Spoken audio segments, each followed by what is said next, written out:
Deutéronome chapitre 29. Voici les paroles de l'alliance que l'Éternel ordonna à Moïse de traiter avec les enfants d'Israël au pays de Moab, outre l'alliance qu'il avait traitée avec eux à Horeb. Moïse convoqua tout Israël et leur dit: Vous avez vu tout ce que l'Éternel a fait sous vos yeux dans le pays d'Égypte, à Pharaon, à tous ses serviteurs et à tout son pays, les grandes épreuves que tes yeux ont vues, ces miracles et ces grands prodiges.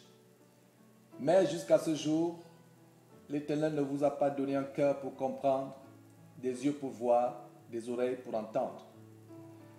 Je t'ai conduit pendant 40 années dans le désert. Tes vêtements ne se sont point usés sur toi et ton soulier ne s'est point usé à ton pied.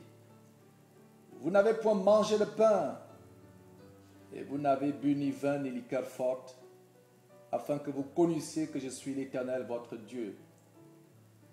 Vous êtes arrivés dans ce lieu. Sihon, roi d'Hesbon, et Og, roi de Basan, sont sortis à notre rencontre pour nous combattre, et nous les avons battus. Nous avons pris leur pays, et nous l'avons donné en propriété aux Rubénites, aux Gadites, et à la moitié de la tribu des Manassites. Vous observerez donc les paroles de cette alliance, et vous les mettrez en pratique, afin de réussir dans tout ce que vous ferez.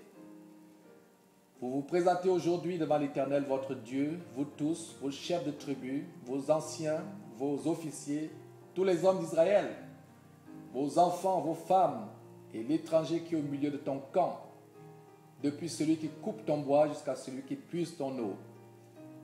Tu te présentes pour entrer dans l'alliance de l'Éternel, ton Dieu, dans cette alliance contractée avec serment, et que l'Éternel, ton Dieu, traite en ce jour avec toi, afin de t'établir aujourd'hui pour son peuple et d'être lui-même ton Dieu, comme il te l'a dit, et comme il a juré à tes pères, Abraham, Isaac et Jacob. Ce n'est point avec vous seuls que je traite cette alliance contractée avec serment, mais c'est avec ceux qui sont ici parmi nous, présents en ce jour devant l'Éternel, notre Dieu, et avec ceux qui ne sont point ici parmi nous en ce jour. Vous savez de quelle manière nous avons habité dans le pays d'Égypte et comment nous avons passé au milieu des nations que vous avez traversées. Vous avez vu leurs abominations et leurs idoles, le bois et la pierre, l'argent et l'or qui sont chez elles. Qu'il n'y ait parmi vous ni homme, ni femme, ni famille, ni tribu dont le cœur se détourne aujourd'hui de l'Éternel notre Dieu pour aller servir les dieux de ces nations-là.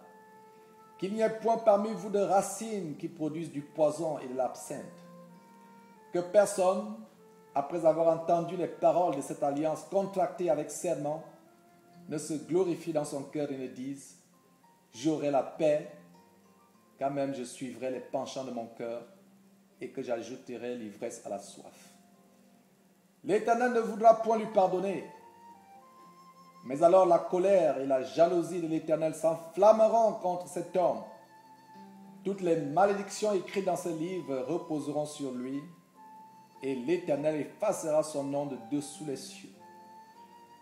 L'Éternel le séparera pour son malheur de toutes les tribus d'Israël, selon toutes les malédictions de l'alliance écrites dans ce livre de la loi. Les générations à venir, vos enfants qui naîtront après vous et l'étranger qui viendra d'une terre lointaine, à la vue des plaies et des maladies dont l'Éternel aura frappé ce pays, à la vue du soufre, du sel, de l'embrasement de toute la contrée, où il n'y aura ni semence, ni produit, ni aucune herbe qui croisse, comme au bouleversement de Sodome, de Gomorrhe, d'Adma et de Tsépoïm, que l'Éternel détruisit dans sa colère et dans sa fureur.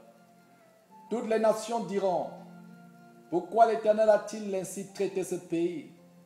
Pourquoi cette ardente, cette grande colère? Et l'on répondra: c'est parce qu'ils ont abandonné l'alliance contractée avec eux par l'Éternel, le Dieu de leur père, lorsqu'il les fit sortir du pays d'Égypte. C'est parce qu'ils sont allés servir d'autres dieux et se prosterner devant eux, des dieux qu'ils ne connaissaient point et que l'Éternel ne leur avait point donné en partage. Alors la colère de l'Éternel s'est enflammée contre ce pays, et il a fait venir sur lui toutes les malédictions écrites dans ce livre. L'Éternel les a arrachés de leur pays avec colère, avec fureur, avec une grande indignation, et il les a jetés sur un autre pays, comme on le voit aujourd'hui. Les choses cachées sont à l'Éternel, notre Dieu. Les choses révélées sont à nous et à nos enfants à perpétuité, afin que nous les mettions en pratique, afin que nous mettions en pratique toutes les paroles de cette loi.